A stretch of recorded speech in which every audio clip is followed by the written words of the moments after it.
the worst thing about it is you're going to be uncomfortable, and also you've achieved something. So if you're going to learn anything from this, just blooming do it. We love the inspirational quotes on the podcast. If this was one of my videos, I would put that "just do it" thing next to this. That is where my brain goes. I've seen your editing style. I know exactly what you do. It's wild. But in a good way, because it's your personality. I think actually applications are open right now.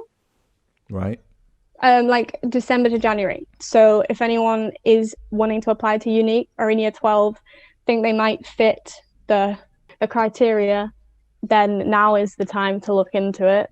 And it's a good opportunity to experience Oxford in like a week, but not necessarily the whole picture. But I'm sure people will be aware of that. Well, you sort of went into Oxford through the program UniQ, and I only know a small bit about it. So please, how does that work? How does it sort of help get you into Oxford? So UniQ is a summer school that is run by the university. As far as I'm aware, it is the only one that is kind of uni-wide that is run by the uni. Some departments run individual residential weekends or days, but this one is a week living as a student at Oxford, basically. So you pay nothing.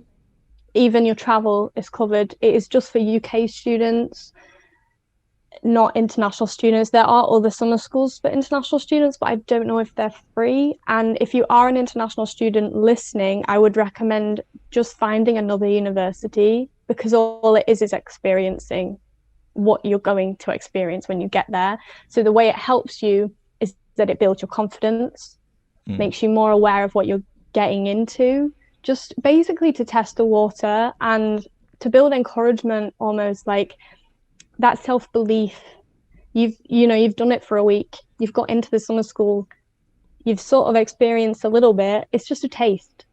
Like that's why it helps you. Just, it's the confidence, like actually not getting in, because it is very competitive. And when I applied, it was less competitive just because less people knew about it. But now it is more competitive, and the competitiveness is mostly based on your background, factors that aren't your grades. So basically, if you don't get in, don't be disheartened, because it's actually statistically harder to get into UniQ than it is to get into Oxford itself, like in terms of places per application. Yeah. And again, like I said, the only reason it really helped me was that, one, I could write about my experience on my personal statement, just a little paragraph. And also because it just instilled in me that I could do it. I was right for this. It was a place that people like me go to, because you have a week where it's just people like you, which is a little bit fake. But yeah.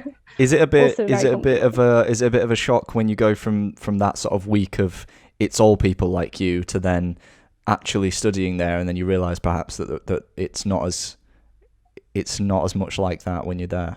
Yeah, I can't lie, it is.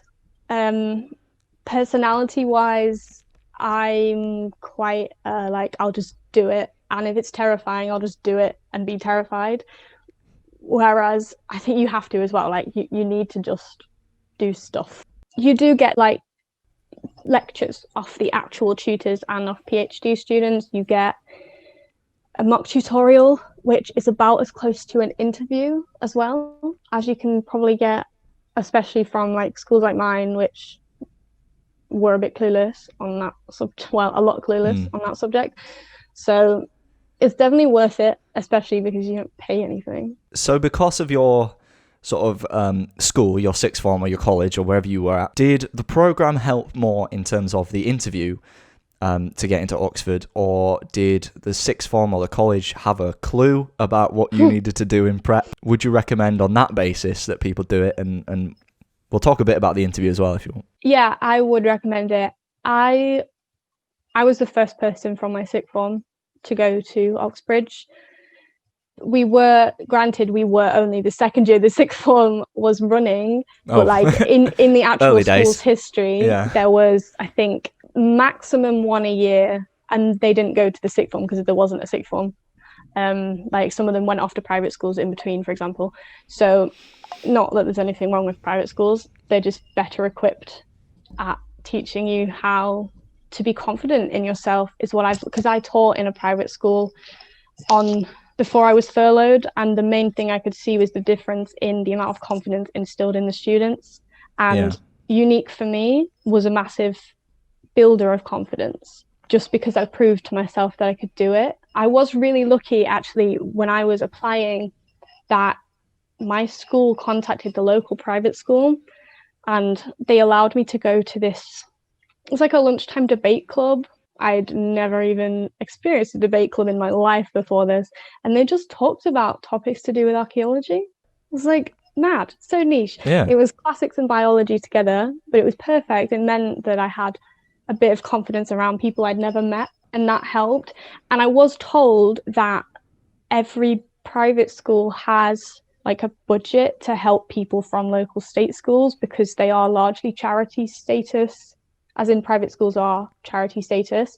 So if you're wondering, if you're applying and are wondering that maybe you could get involved, just speak to your head of sixth form, speak to your head of your college, and ask if there's any way you could, if they could get in contact with a local private school to pair you up. Because they also did me a mock interview, and both the tutors who ran that club happened to have gone to Oxford. That again is another difference. They've done it themselves. They know. So that helped too. Baby, let's get lost.